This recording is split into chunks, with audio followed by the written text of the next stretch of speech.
안녕하세요. 절대값TV의 명품 PD 한PD입니다.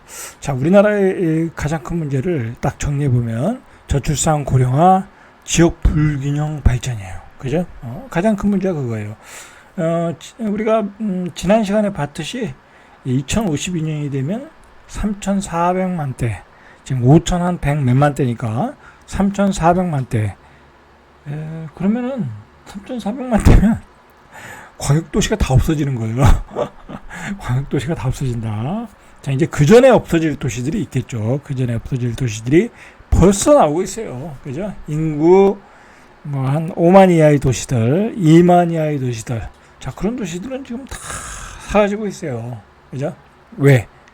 아이를 안 낳으니까. 그죠? 아이를 안 낳으니까 인구가 안 늘어나니까 계속 줄어들 거 아니에요.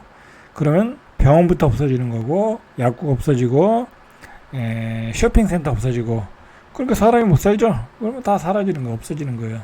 농사질 사람만 있고 나머지는 이제 서울로 가고 수도권으로 가고, 그죠? 그나마 있는 젊은이들은 서울 수도권으로 가고, 어르신들만 농사짓다가 돌아가시면 끝나는 거예요. 그냥 그런 도시들이 앞으로 줄줄이 나온다. 자, 그게 가장 큰 문제죠. 그죠? 그러면 이거 그냥 놔둬서는 안 되겠죠. 그죠? 뭐라도 해야 되지 않겠습니까? 그런데 사실은 정부에서 대책을 발표를 하는데 사람들의 관심이 없어요. 왜? 해도 안 되니까. 해봤자 소용없는 거다라는 게 첫 번째 인식이고, 두 번째로는 대부분의 사람들이 서울 수도권 광역시에 살잖아요. 그죠? 그러니까 관심이 없어요. 내일이 아니다. 그죠? 내일이 아니다. 자, 내일이 아닌 게 아니죠. 그죠? 지금 명절에도 다 고향으로 내려갔지만 많은 사람들이 그곳에서 살다 서울 수도권으로 온 거예요. 그죠? 일단은 그런 인구 소멸 도시는 이제 땅값이 급락하는 거야. 그죠? 사람이 살 수가 없는 거니까. 그냥 농사 질 수 있는 땅, 그런 효용 가치밖에 없으니까 땅값이 급락한다. 나의 자산 가치가 급락한다라는 거예요. 그죠? 땅에 쓸모가 없어지는 거예요. 그냥 빈집은 다 폐허가 되고, 풀과 수풀로 그냥 뒤덮을 것이고, 그죠? 빈집들은 다 그렇게 될 것이고, 농사 안 짓는 땅은 다 역시 황무지가 될 것이고, 그죠? 그렇게 될 거라는 거예요.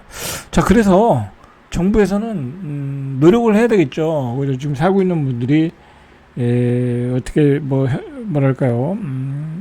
살고 있는 분들을 위해서, 또는 소멸을 막기 위해서. 그래서 사실은 보세요. 인구 감소 지역 부활 3종 프로젝트 추진 방안. 자, 이게 언제 나왔어요? 2024년 4월 15일에 나왔어요. 그죠? 얼마 안 됐어요. 이런 일을 하고 있다라는 거예요. 이런 일이 효과적인 건가? 일단 우리가 무슨 프로젝트인가를 알 필요도 있고, 그게 과연 대책으로서 효과가 있을 것인가? 그리고 앞으로 그 소멸하는 도시들은 어떻게 될 것인가 우리가 알 필요가 있어요. 자, 관계부처 합동으로 발표한 거예요. 자, 이런 방안이 나오게 된 현황을 보죠. 현황을 보니까 21년 기준으로 인구가 감소하고 있어요. 그죠? 21년 기준으로.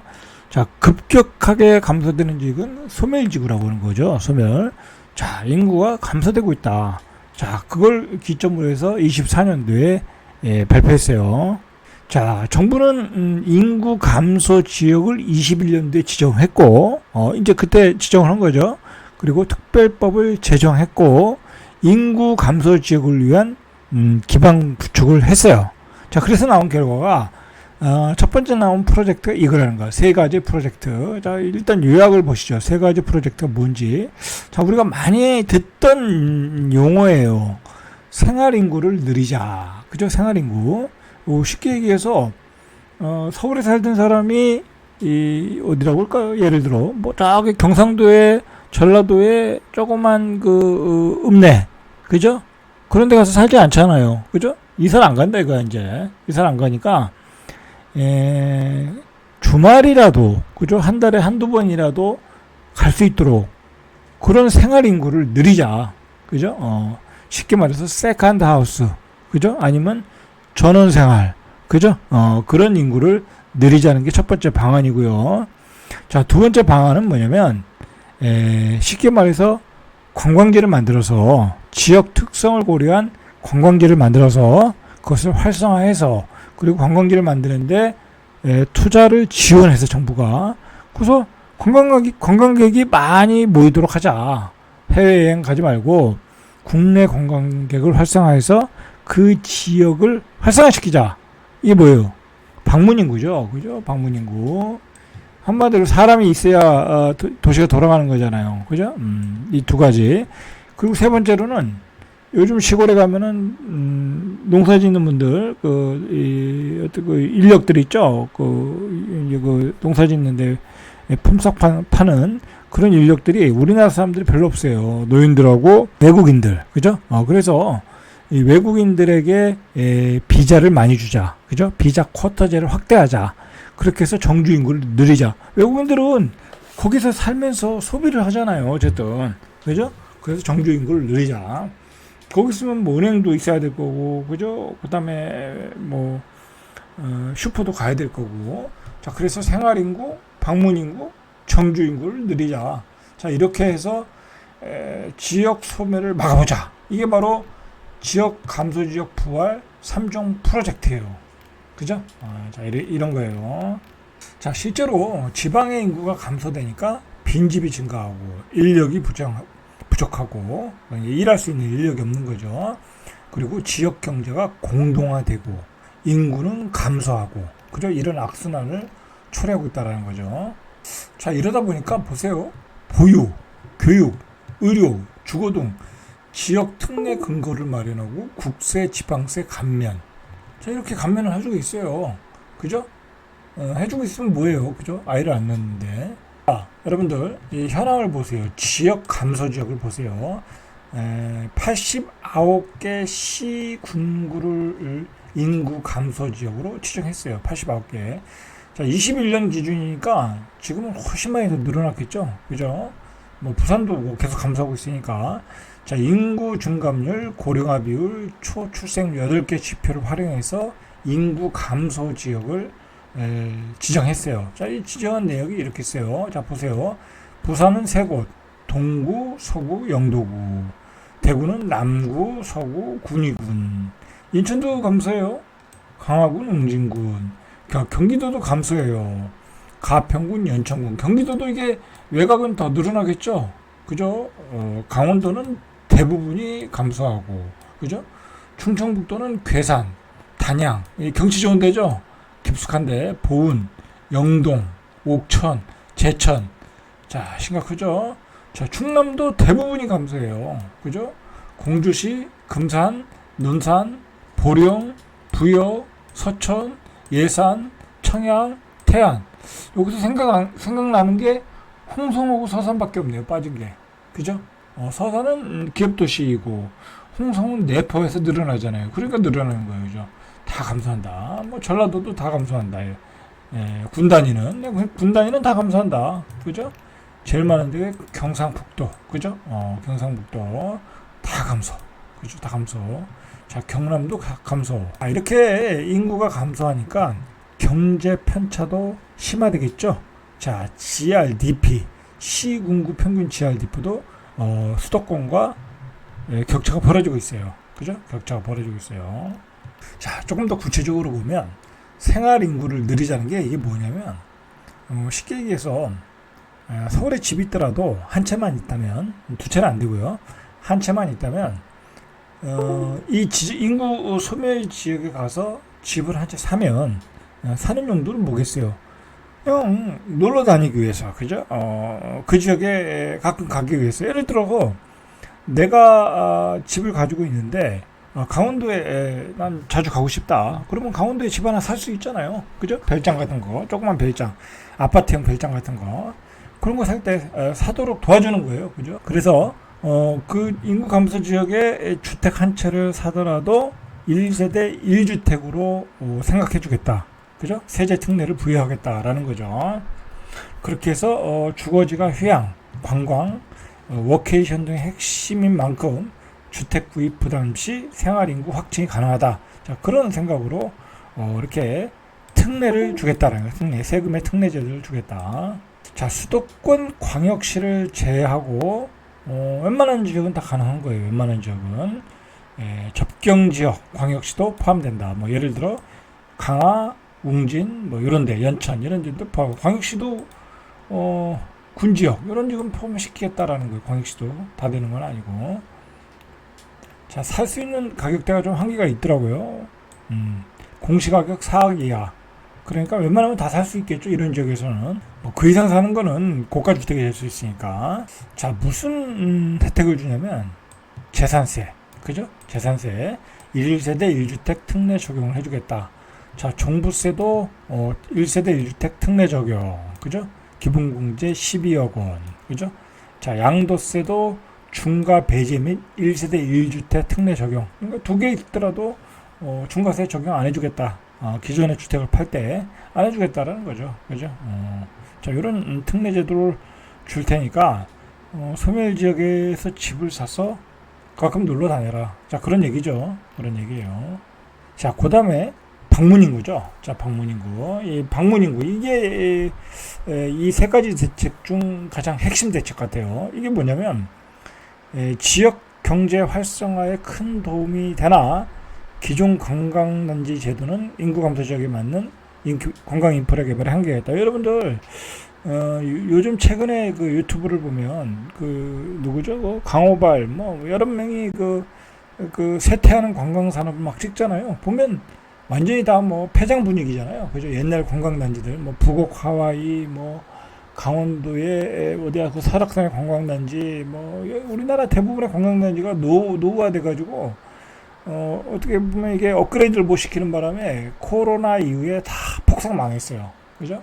그래서 이건 뭐 다 폐허가 됐어요. 그래가지고 정부가 생각할 때 지역 활성화를 위해서 정부가 재정 지원을 해줘서 그리고 세제 지원을 해줘가지고 소규모 관광단지를 도입을 해서 지역 관광 인프라를 확충해서 방문 인구를 늘리겠다라는 거예요.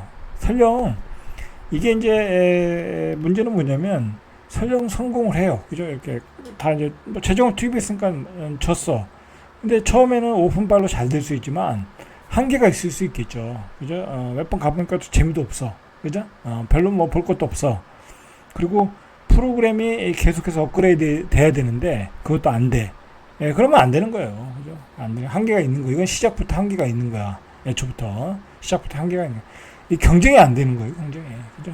뭐 지금 외국 가기 너무 편한 시대에 뭐 그리고 외국은 여러 가지 장점이 있잖아요. 다양하게 볼 수 있는 장점이 있잖아요. 그죠? 다양한 상품이 널려 있는데 누가 뭐 우리나라 관광단지에 저기 자주 많이 오겠어요. 그죠? 그런 점에서 이거 한계가 있다. 그죠? 한계가 있다.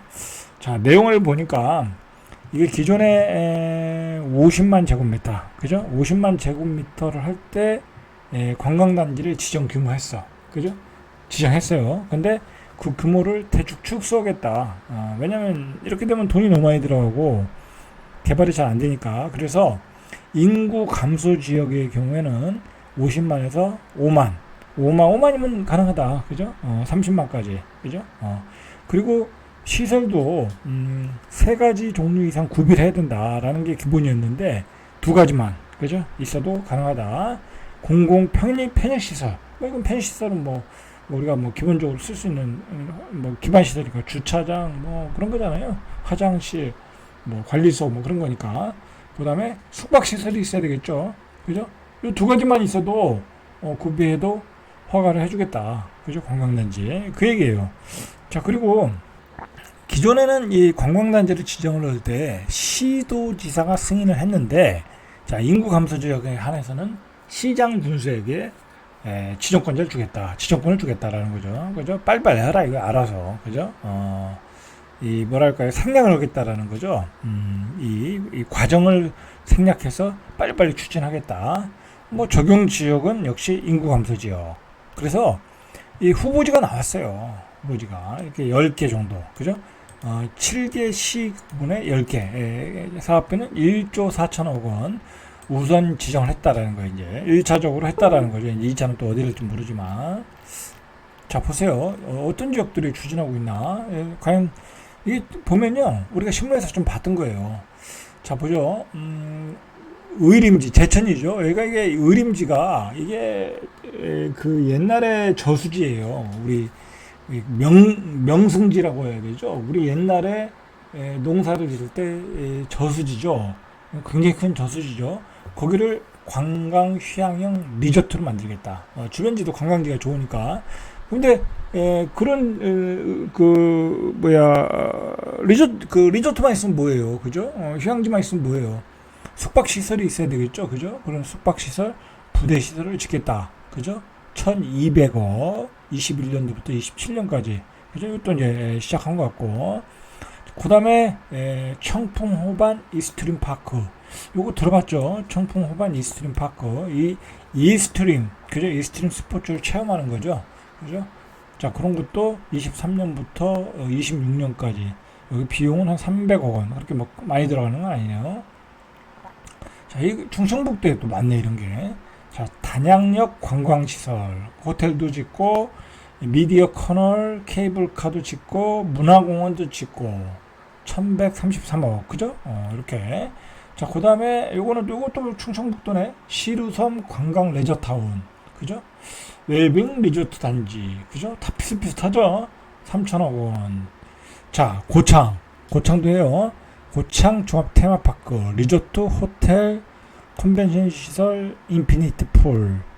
자, 그러니까 이 리조트 호텔에서 이런 게 중요한 거야. 요즘은 이제 호텔에서 즐기는 문화가 많다 보니까. 자, 여기 고창도 또 유명한 유적지들이 많잖아요. 뭐 그 생태공원도 유명하고, 그 다음에 이 고인돌도 유명하잖아요. 이 세계적인 고인돌 유적지가 많은 데가 이 고창이에요. 그러니까 주변 관광지도 보고 호텔에서 저기 좋은 호텔을 만들어서 호텔에서 또 휴양을 하게끔, 그죠? 그런 시설을 만들겠다. 그렇게 해서 3,500억. 자, 그다음에 영주도 유명한 데죠. 복합 휴양단지.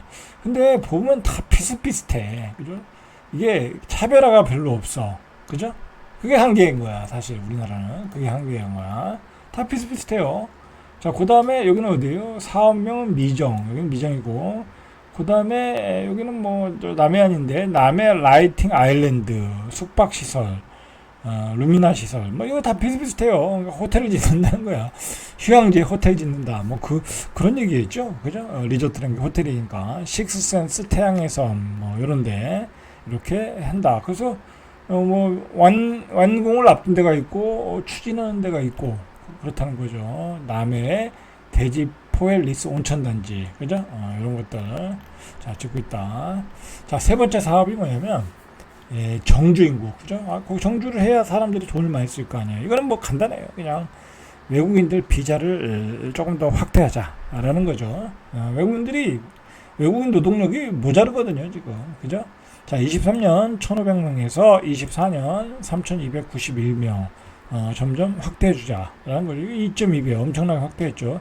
실제로 이 지금 농촌에서 돌아가는 경제, 그 조그만 농촌들은 이 사람들에 의해서 돌아가고 있어요. 이 사람들에 의해서 가서 보면 다 그 외국인들 대상으로 하는 가게들밖에 없어요, 실제로. 자, 이렇게 쿼터를 만들었다라는 거예요. 쿼터를. 그죠? 쿼터를 만들었다라는 거죠. 자, 인구 감소가 되고 도시가 소멸되고 있고 아무것도 안 할 수는 없잖아요. 그죠? 아무것도 안 할 수는 없죠. 정부 입장에서는. 그리고 충격을 완화하는 것도 중요한 거예요, 사실은. 그죠? 갑자기 막 아무것도 안 하면은 그냥 여기는 그냥 인프라가 다 박살날 거 아니에요. 그죠? 사람이 살 수 없게끔 될 거 아니에요. 최소한 지금 살고 계신 분들의 잘 편안하게 살 수 있도록까지는 가야 될 거 아니에요. 그리고 노력을 해야 될 거고, 뭐 그런 정도의 의미가 있지 않나. 뭐 그 이상의 의미는 없는 것 같아요. 이렇게 뒤져보니까 내용들을 보니까, 그죠? 별 의미가 없고, 단 한 가지 이 정주 인구 쪽에서 외국인들이 요즘은 이제 비자도 주고 여기 또 오래 살고 그러면 뭐 영주권도 주고 그러더라고요. 그죠? 뭐 대학도 보내주고 대학도 다니고 영주권도 주고, 그죠? 뭐 그러면서 어떻게 보면 한 100년, 그죠? 아니면 한 50년 후에는 이 시골은 이 외국인들이 많이 사는 고수로 바뀔 가능성이 많아요. 자, 그거에 대해서 아직 연구한 논문들이 나온 건 아니지만 그럴 가능성이 많아요. 그죠? 자, 절대값TV의 명품 PD 한 PD였습니다.